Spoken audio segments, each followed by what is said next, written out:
Hello friends, welcome to my channel. ఈరోజు వీడియోలో tomato పచ్చిమిర్చి పప్పు ప్రిపేర్ చేసుకుందాం. కుక్కర్లోకి 1 కప్పు కందిపప్పును యాడ్ చేసి 2 టైమ్స్ వాష్ చేసి తీసుకోవాలి. ఏ కప్పుతో అయితే కందిపప్పు తీసుకున్నామో అదే కప్పుతో 3 కప్పుల వాటర్ యాడ్ చేసి హాఫ్ అన్ అవర్ నానబెట్టుకోవాలి. నానిన కందిపప్పులో ఒక 10 పచ్చిమిర్చిని ఇలా సన్నగా ముక్కలుగా కట్ చేసినవి యాడ్ చేసుకొని 3 మీడియం సైజ్ టమాటాలను ఇలా ముక్కలుగా కట్ చేసి యాడ్ చేసుకోండి. ఒక మీడియం సైజ్ ఆనియన్ని యాడ్ చేసి పసుపు యాడ్ చేసుకొని నేను ఈ స్టేజ్లో కొంచెం జీలకర్ర యాడ్ చేస్తున్నాను. మీకు ఇష్టం లేకపోతే స్కిప్ చేయొచ్చు.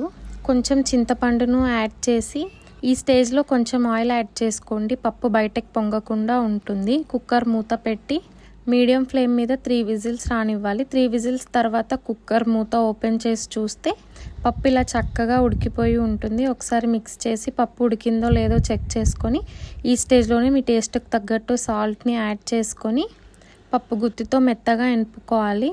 ఒకవేళ పప్పు ఉడకకపోతే మళ్ళీ 1 విజిల్ ఎక్స్ట్రా పెట్టుకొని కన్సిస్టెన్సీకి తగ్గట్టు వాటర్ యాడ్ చేసుకొని ఫైన్గా చాప్ చేసిన కొత్తిమీరని యాడ్ చేసి ఒక 2 మినిట్స్ లో ఫ్లేమ్లో ఉడికించుకోవాలి. ఇలా లో ఫ్లేమ్లో ఉడికించడం వల్ల పప్పు టేస్టీగా ఉంటుంది. పోపు కోసం 2 టేబుల్ స్పూన్స్ ఆయిల్ వేడి చేసి పోపు గింజలను యాడ్ చేసుకొని పోపు గింజలు ఎర్రగా ఫ్రై అయిన తర్వాత వెల్లుల్లి యాడ్ చేసుకోండి. ఫ్లేవర్ చాలా బాగుంటుంది. వెల్లుల్లి, కరివేపాకు, ఎండుమిర్చి, మీకు ఇష్టమైతే ఇంగువ కూడా యాడ్ చేసుకోండి. ఫ్లేవర్ చాలా బాగుంటుంది ఇంగువ వేయడం వల్ల.